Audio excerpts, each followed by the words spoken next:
Good afternoon, everyone. Welcome to the Connection Corner. I'm Barb Nangle, and I am the community manager of Known Co-working. In a moment, I'm going to welcome today's guest, Samantha Schannon. She's a personal brand photographer, and she'll be talking all about what that means. But before I do that, I do want to take a few moments to tell you about Known. It's a dynamic co-working community to connect people across their fields of expertise, endeavors, and experiences.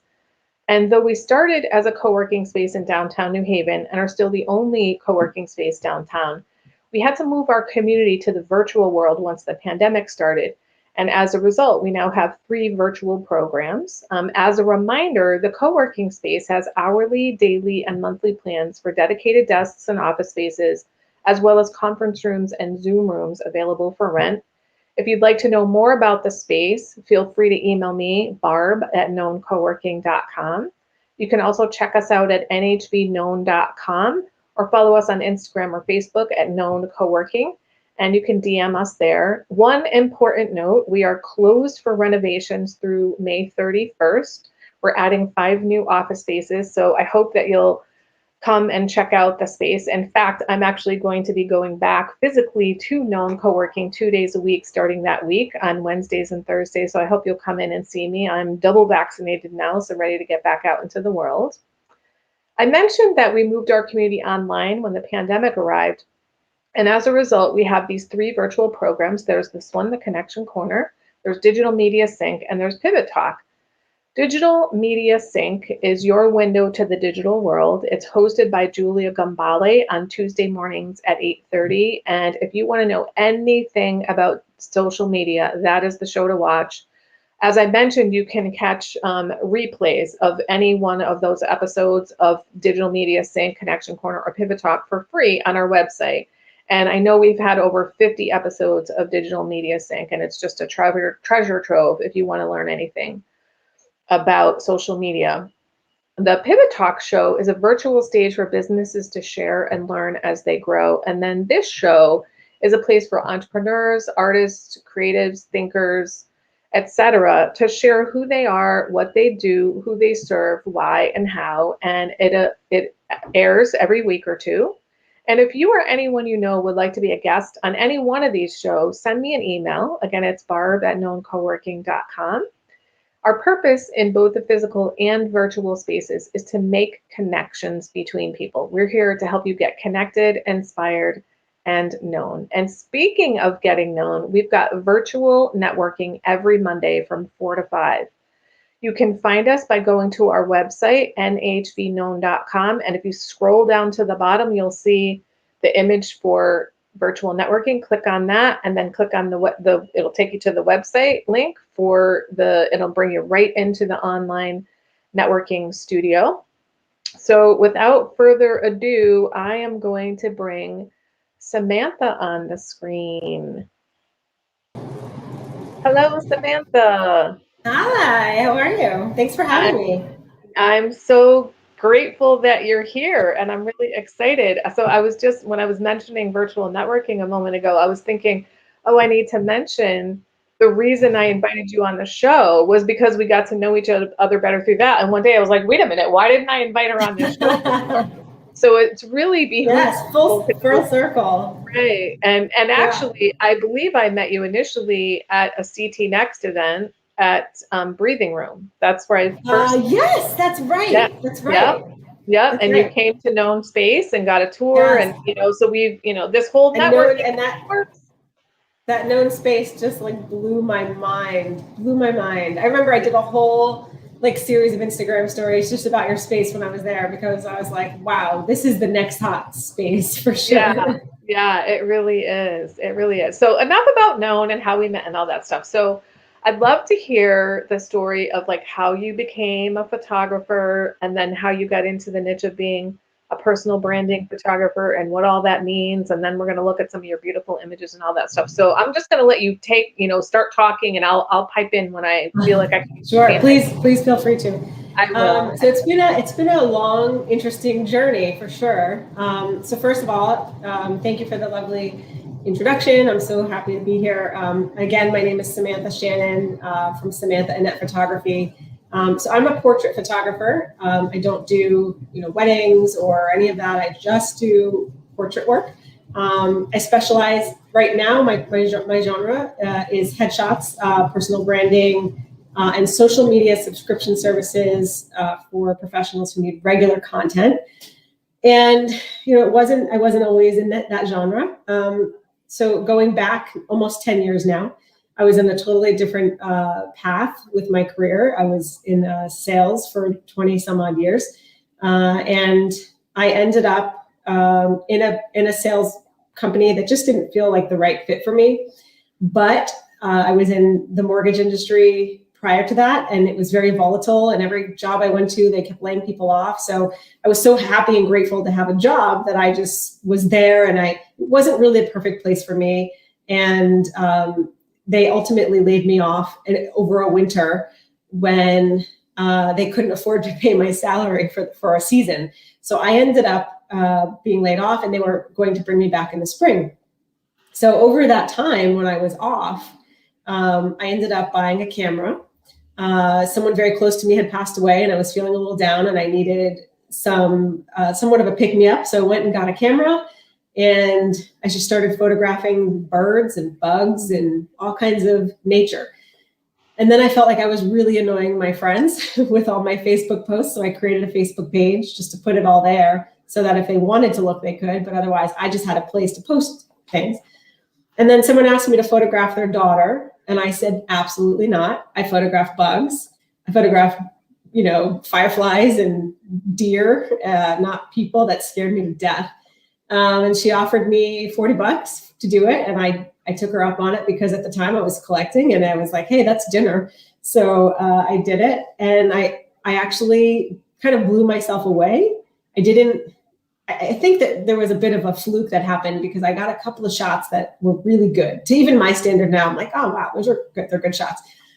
But it was enough to inspire me to think, wow, maybe I could photograph people. So I kind of gathered some courage, and I contacted some of my friends, and I started photographing their families and for $40.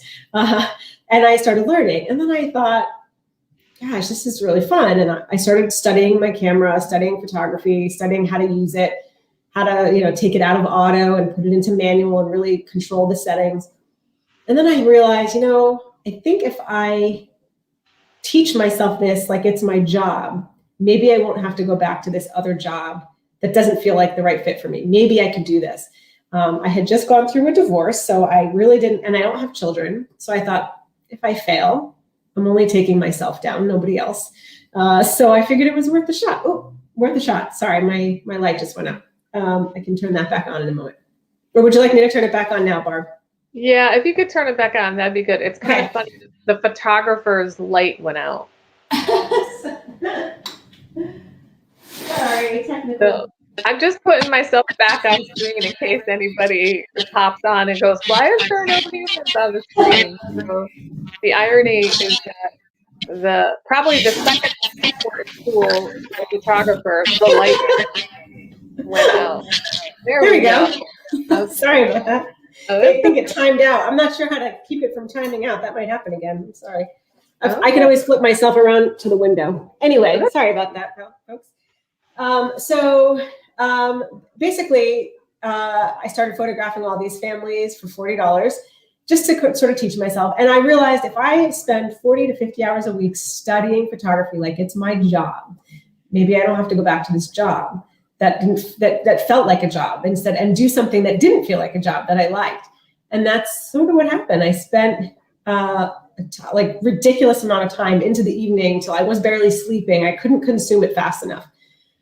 And so when the time came and it was time to go back to this job, and come spring, I didn't go. And I went full force with photography, and I started with family photography. I thought I wanted to do weddings. So I dove into that briefly and realized very quickly that wasn't for me. And then I went into to family photography. And what happened was the way that I got into branding, I was doing all this family photography, and then, over time, families who felt comfortable with me were asking me for headshots. So of course, at the time, it's kind of scared me to know anything about headshots, but I just started doing it. And then I this shift happened, the more people were using the internet to market their business, and the more people started understanding the power of the internet for their business, people started realizing that you only have a few seconds to grab someone's attention. So how can I make myself stand out? How can I make my business stand out more than just this headshot?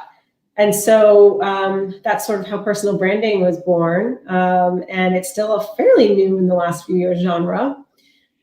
And that for me, it's like a magazine style portrait experience for a business professional. So it's involved. We do consultations, and we're looking at outfits, and I'm working on bringing in stylists, and I have hair and makeup, and but I also do just a simple headshot. So it can be as involved as needed, or as simple as just come in and 10 minutes to get your headshot done. So, and then I have, other programs as well, which we can get into, I suppose. But that's essentially how I got into it. It just came from, some nature photography and someone asking me to photograph their daughter.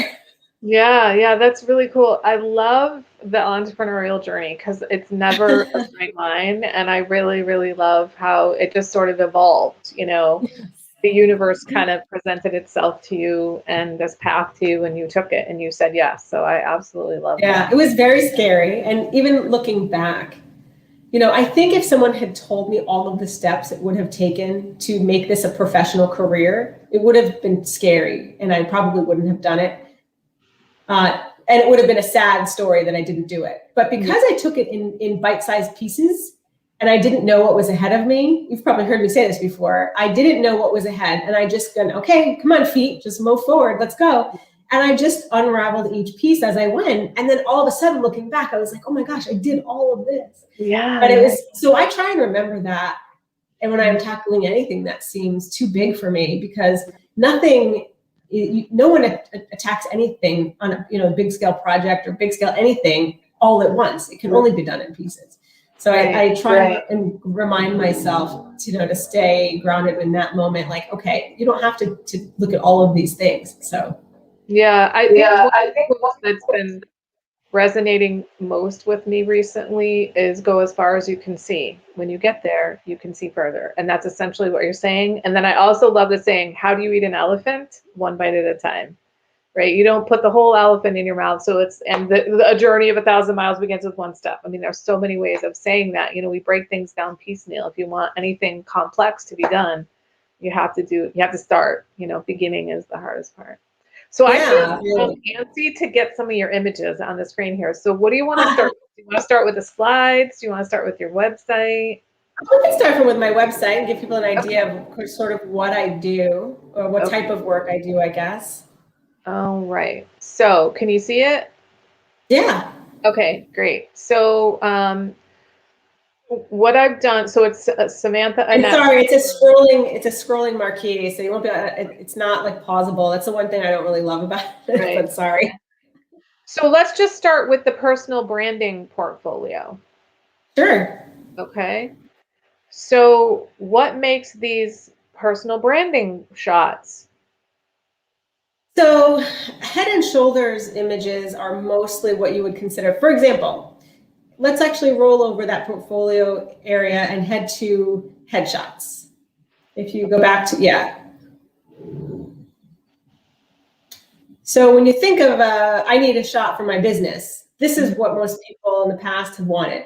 Head and shoulders, headshot, you don't really see any of the body. You don't see the environment. You don't see. There's a background. Yeah, usually it's a neutral gray or white or black background to fit on a website somewhere, and that's sort of it.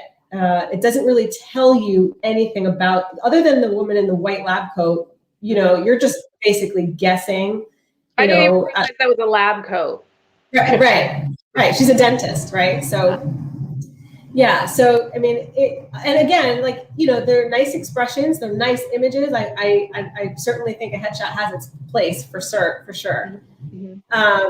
But, if you are creating a brand for yourself, and you're creating a new website or a product, and you are the face of your brand, or you want to become the face of your brand because we're in a sea of people who are just like you and who have the same business as you, and you want to stand out, then going, and if you go back to the personal branding images, and there's studio and outdoor or on location in both of those. So, for example, that first one, that's an attorney. She works for, Ruane Attorney. So we've got her brand, her name behind there. And I usually ask questions like, how do you want your clients to feel when they look at your images? How do you want to be perceived?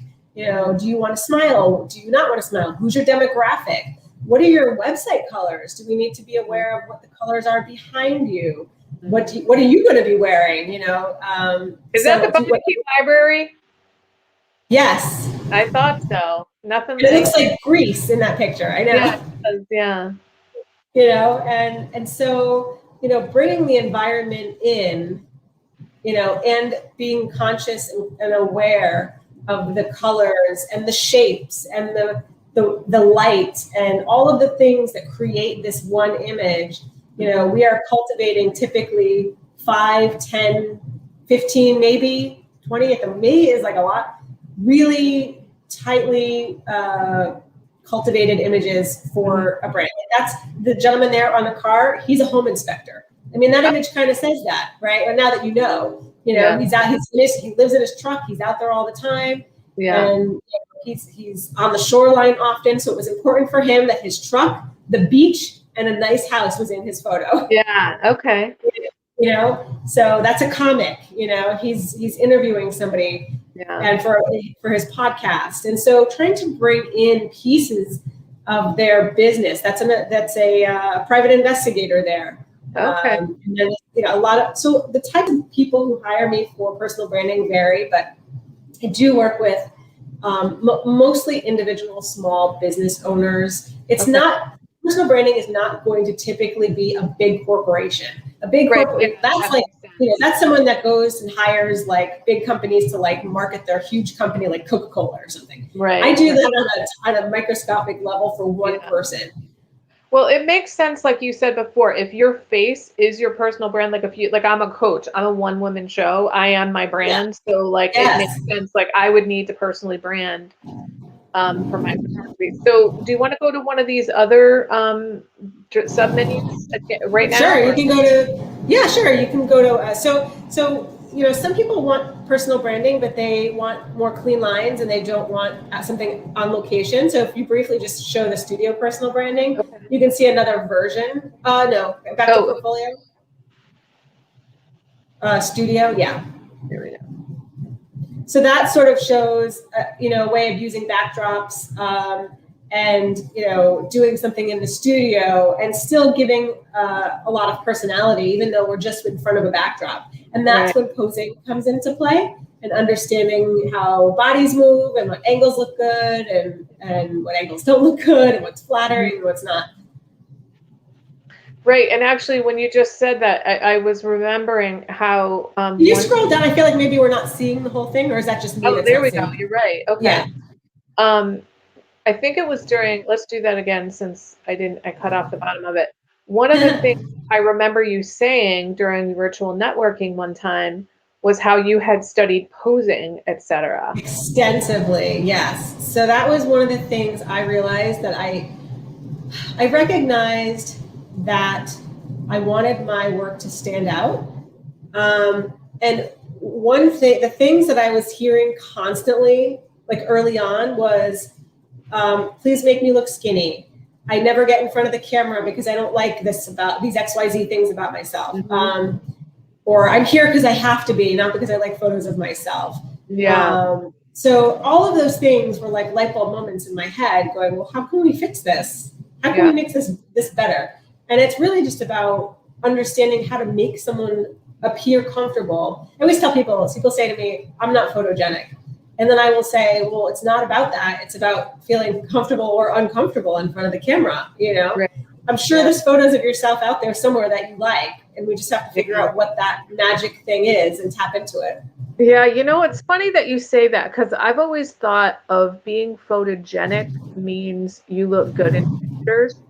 So, for example, I used to work for a woman who was absolutely gorgeous. I mean, she was just beautiful and she was very stylish, and she just did not look good in photos. She looked way better in person and than she did in Yeah. photos. And I was like, how do I understand this? And now you're saying that, it's that comfort.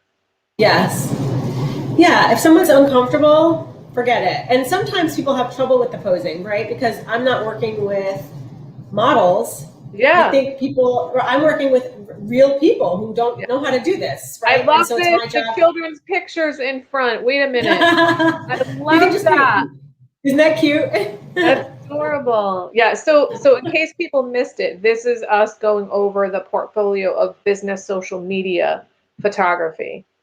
Yes, yes. So yeah, we've switched here. So this, Yeah. but just to finish that thought really quick, is that because I don't work with models, right? Like there are some times where people do struggle with my direction for Mhm. posing, and sometimes I will just come and take a breath, get into a pose that feels comfortable for them, and then I'll tweak or modify that. I mean, Mhm. I'm not going to force someone into something that's not comfortable for Right, them. of So I course. can yeah. So right now you're looking at social media subscription images. So basically, believe it or not, the images you're looking at now, they're not edited images. They're only color corrected, so the color is correct. Oh my But goodness. the images, people pay a lot less money for these for regular portrait sessions, Okay. so that they have images for their Instagram, for their Facebook, their web size files, and you get Okay. a larger collection of them.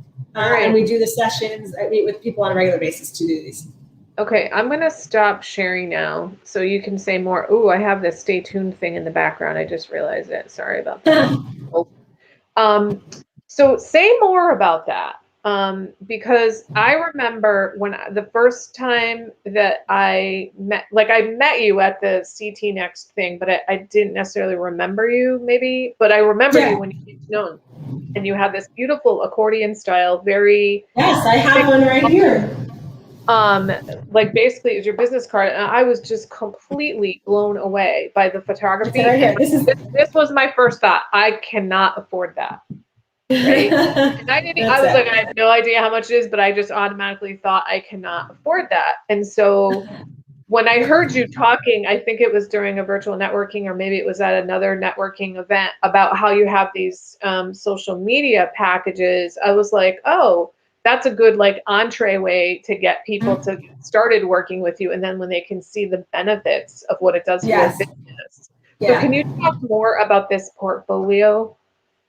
Yeah. So actually, if you, I don't know if you want to share the screen again, Sure, yeah, yeah. my pricing and everything is right on my website. I don't hide it, but Okay. on my website it shows the social media packages, Okay. and basically what it is it's tiered, right? So there's 3 different plans.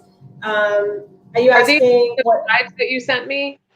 Is this stuff on the slide? They're not in the slides Okay. Okay. on my website. But basically, there's 3 different packages, and I offer a bi-monthly session. So I will come out to the client every other month. The client is responsible for providing a shot list, and then they get 15 images, which are the quality of the images that we just demonstrated on the last when you were sharing the screen. And I turn the images over within like 24 hours because there's really not a lot I need to do with them, and then they can use them for social media. The other option is to do it quarterly, so it's a little bit more per session, but it's still way less than doing all these like magazine style shoots with magazine style retouching. People don't need that. We're looking at images this big on phones. Mm-hmm. So the benefit to that is you're still getting a high quality image. You're getting a handful of great content. Now I will have clients. I've had one client specifically where, we'll get a shot list and it's like, okay, for this shoot, we're going to his gym, Dunkin' Donuts, a bookstore, his office, and we're just hustling around, running around. It's really fun, actually. And it's like, okay, and maybe the images for this particular person, who I'll say is a realtor, he wants people to see he's out in the community, right? So maybe one's getting a coffee, passing a cup to barista. Maybe one's him picking out books at the library. One's him at the gym, doing gym stuff. He just really wanted images that looked really top notch to gather, to get people's attention. Like, oh, who is this guy? Yeah. And some people, it's something else. I mean, I do the same service for a senior community in New Haven, a big one. And I go there and we collect images for their social media, and we'll have a shot list. And maybe it's like the seniors doing exercises that day, and maybe some seniors doing art or gardening or at the piano, or maybe I'm getting someone in there doing whatever it is. So right. It really, really varies what people want me to do. And it basically is just an inexpensive way to get social media filler. And the reason that it's so cheap is because I do require it's a subscription that's paid a year in advance. And it can be broken out. I do interest-free payment plans. I have people can do it in installments, or they can pay it in full. So I try and make it affordable for people who can't maybe afford it all in one piece. Yeah, that sounds really, really smart. And also you're every 2 to 3 months. Yeah. Yeah. I was doing it monthly, and it was actually a little too much.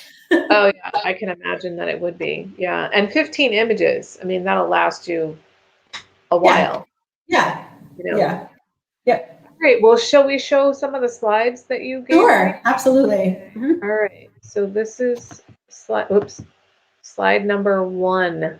This is just my information, my studio, the outdoor, the outside of my studio there, bottom right. I'm in a new studio space here in downtown Bridgeport, right above the Bijou Theater. So that's just the exterior of my space.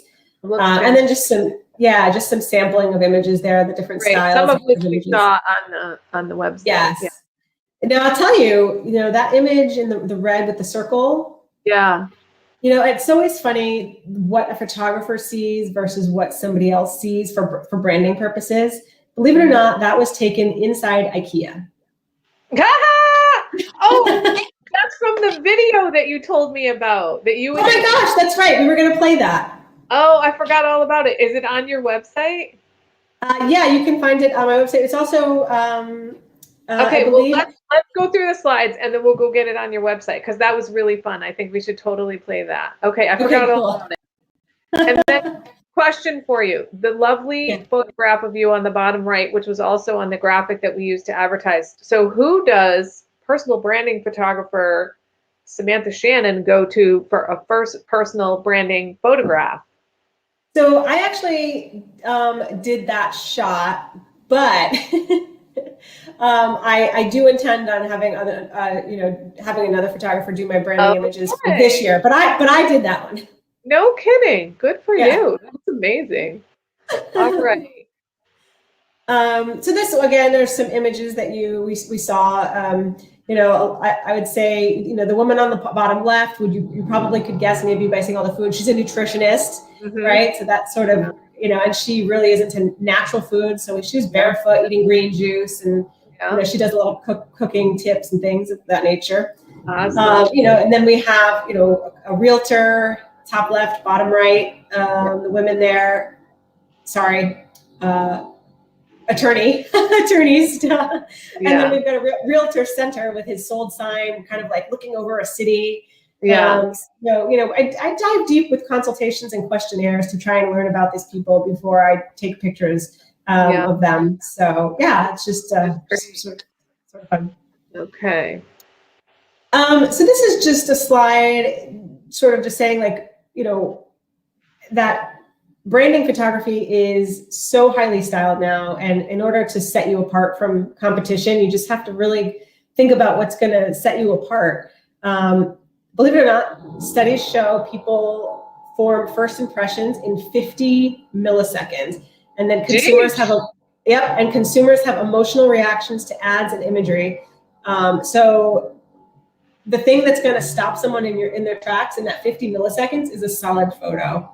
Nice. I can't remember. I found that statistic, and I wish I could say, remember where I read that, but I will believe you.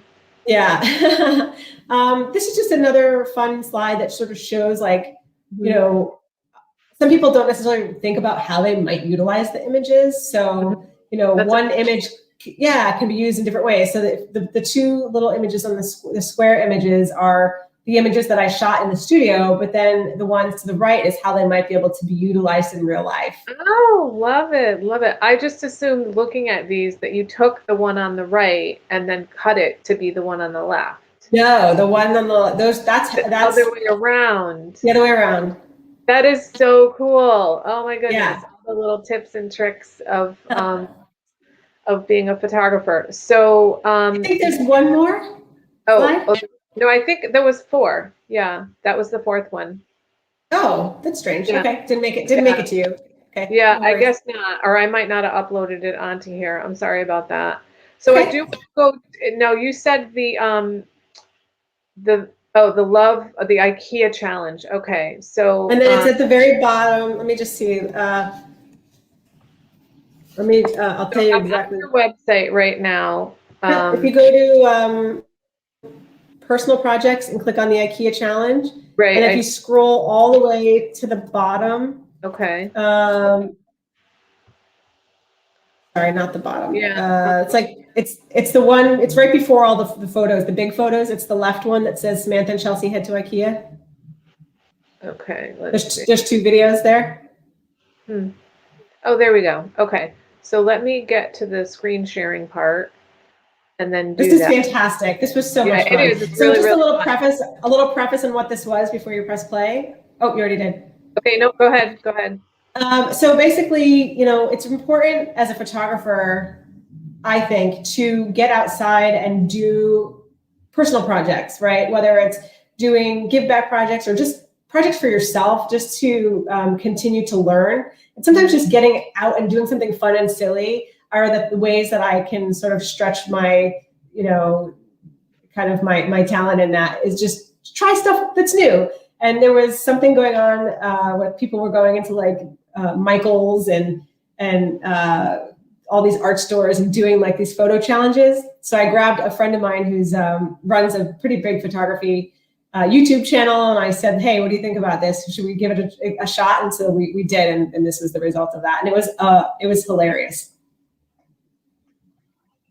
You're probably, I don't hear it though.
Can people hear it? I can't hear anything.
Wow, that was awesome. I wasn't able to hear it. People were able to hear it?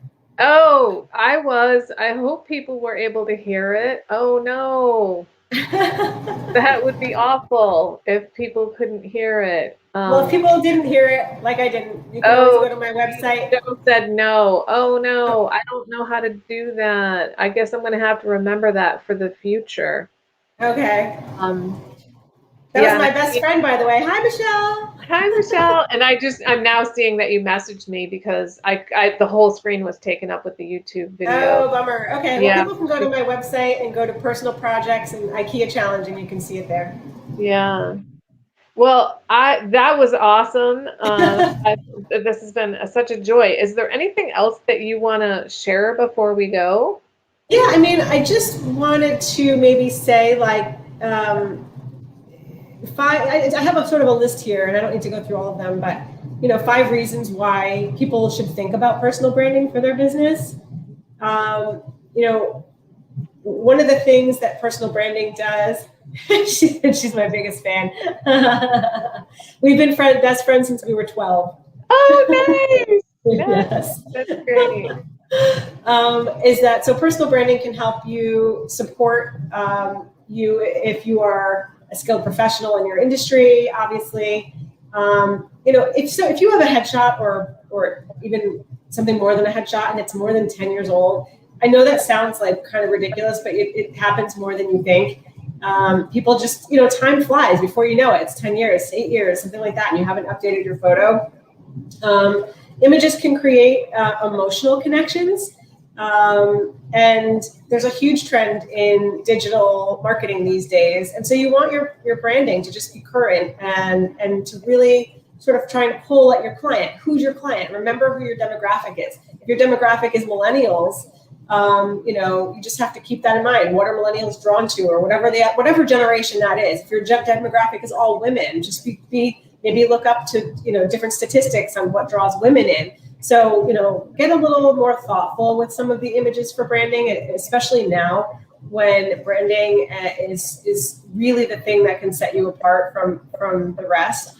And also having a picture. When I know for me personally, when I go to a website, if there's no about me page with a photo, sometimes that turns me off. I don't know who I'm dealing with. So having a photo can help you relate to other people. And it can target the people that you want to connect with on a personal and professional level. So people feel connected to you. They may even, it sounds silly, but if they feel connected to you, they may be more likely to be connected or want to work with you in your business. So I meet a lot of people who say, "Oh, I don't want my picture on my website. I don't want my face anywhere near my brand." Well, why? I don't understand. So for me, I think that's a mistake. I think it's important to put yourself out there. There's a lot of excuses people have for not wanting to do photos. I'm afraid I won't know what to do in front of the camera. I help with that. I can't afford it. There's payment plans. I hear, all the time, this is the biggest one. I need to lose weight first. I need to lose weight first before I do images. If you work with a photographer, whether it's me or someone else who understands posing, you can take 10 pounds off someone alone just in posing.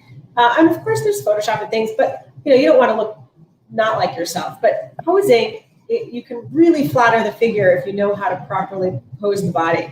So, the last one for me that I sometimes hear is, I'm worried I'm going to spend all this money, all this effort, all this time, and not like the photos. I've actually never had that happen, but if it did, I offer a free reshoot. So let's do it all over again.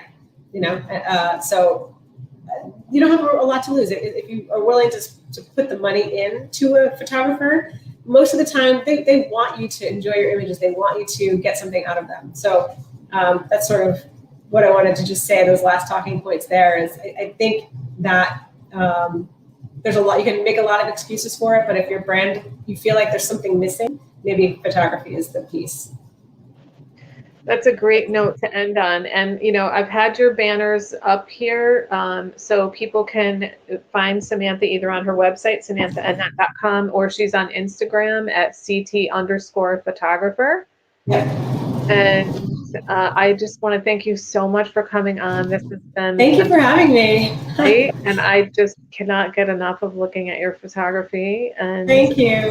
when I'm ready to have my personal branding photography, you know who I'm calling.